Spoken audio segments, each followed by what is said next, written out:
Hello everyone, कैसे हैं आप सब। स्वागत है अ पाथ ऑफ लाइफ में। हम सुन रहे हैं मोटिवेशनल ग्रंथ श्रीमद् भगवत गीता से गीता ज्ञान सार, राजविद्या राजगुह योग अध्याय के पश्चात 10वां अध्याय, जिसका नाम है विभूति योग, के चिंतन मनन का प्रयास करते हैं, जिसमें भगवान श्री कृष्ण ने अपनी दिव्य विभूतियों, महान शक्तियों और विशेषताओं का वर्णन अर्जुन के समक्ष किया है। श्री कृष्ण भगवान ने कहा, हे महाबाहु, और भी मेरे कल्याणकारक वचन सुनो। तुम पर मेरी अत्यंत प्रीति है, अतएव तुम्हारे कल्याण के लिए कहता हूँ। मेरी उत्पत्ति का हाल न तो देवगण जानते हैं और न महर्षि लोग। मैं ही देवों और महर्षियों का आदि कारण हूँ।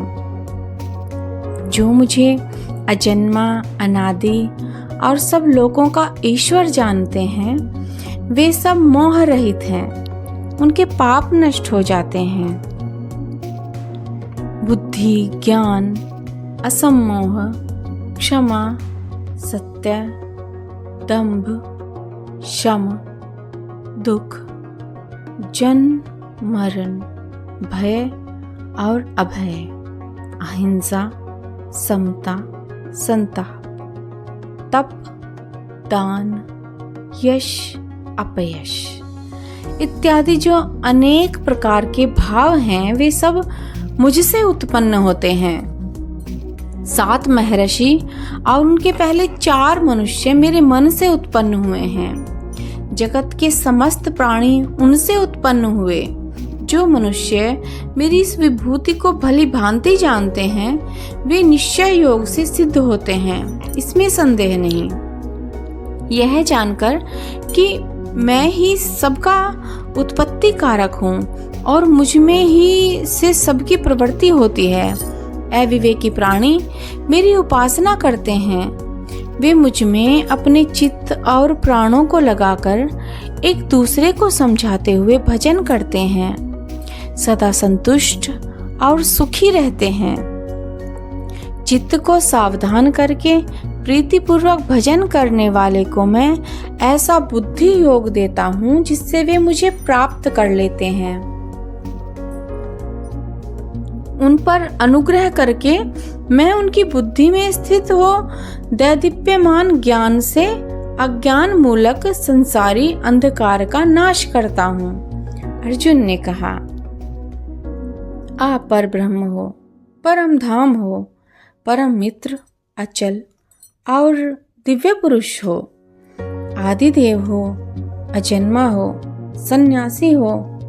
तुमको सब ऋषि, देवर्षि, नारद, अमित, देवज्ञ और व्यास भी ऐसा कह गए हैं और स्वयं तुम भी कह रहे हो। हे केशव, जो तुमने मुझसे कहा है सो सब मैं सत्य मानता हूँ। हे भगवान, देवता और दानव इन दोनों ने ही तुम्हारे रूप को नहीं जाना है।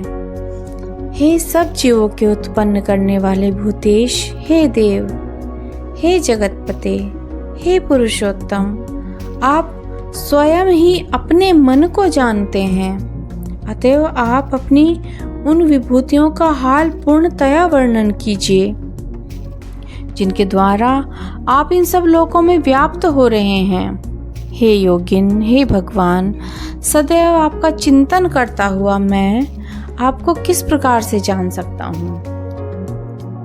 आपका ध्यान किन किन भावों से करना योग्य है। हे जनार्दन, कृपया अपनी माया और विभूतियों को विस्तार से कहिए।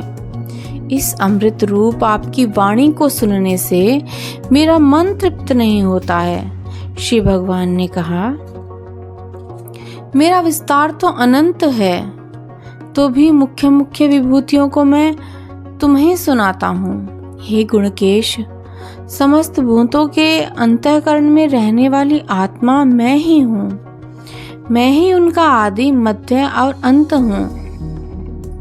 मैं आदित्यों में विष्णु, प्रकाशकों में अनेक किरणों से भूषित सूर्य, मरुदगणों में मारीच और नक्षत्रों में चंद्रमा हूँ। मैं वेदों में सामवेद, देवों में इंद्र, इंद्रियों में मन और धृतमात्र में चैतन्य मैं ही हूँ।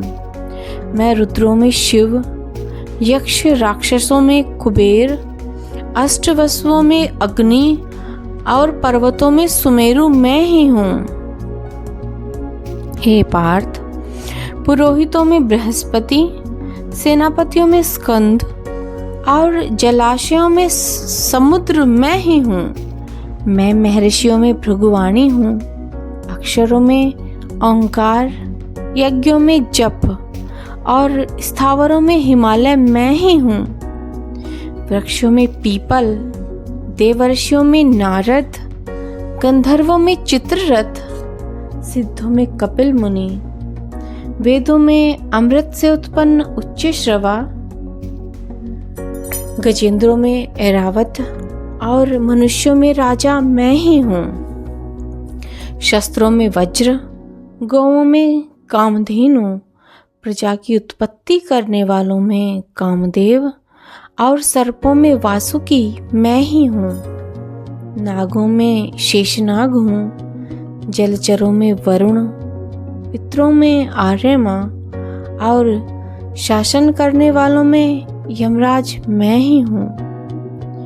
दैत्यों में प्रहलाद, ग्रास करने वालों में काल, मृगों में सिंह और पक्षियों में गरुड़ मैं ही हूँ। शुद्ध करने वालों में वायु, शस्त्रधारियों में राम, मछलियों में मगर, नदियों में गंगा मैं हूँ। हे अर्जुन, मैं सब प्राणियों का आदि मध्य अंत, विद्याओं में आध्यात्म विद्या और वाद विवादों में वाद मैं ही हूँ।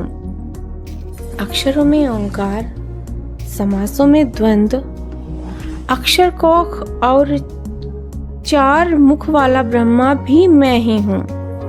सबको हरने वाली मृत्यु, भविष्य में होने वाले पदार्थों की उत्पत्ति, स्त्रियों में कीर्ति, लक्ष्मी, वाणी, स्मृति, मेधा, धृति और अक्षमा मैं ही हूँ।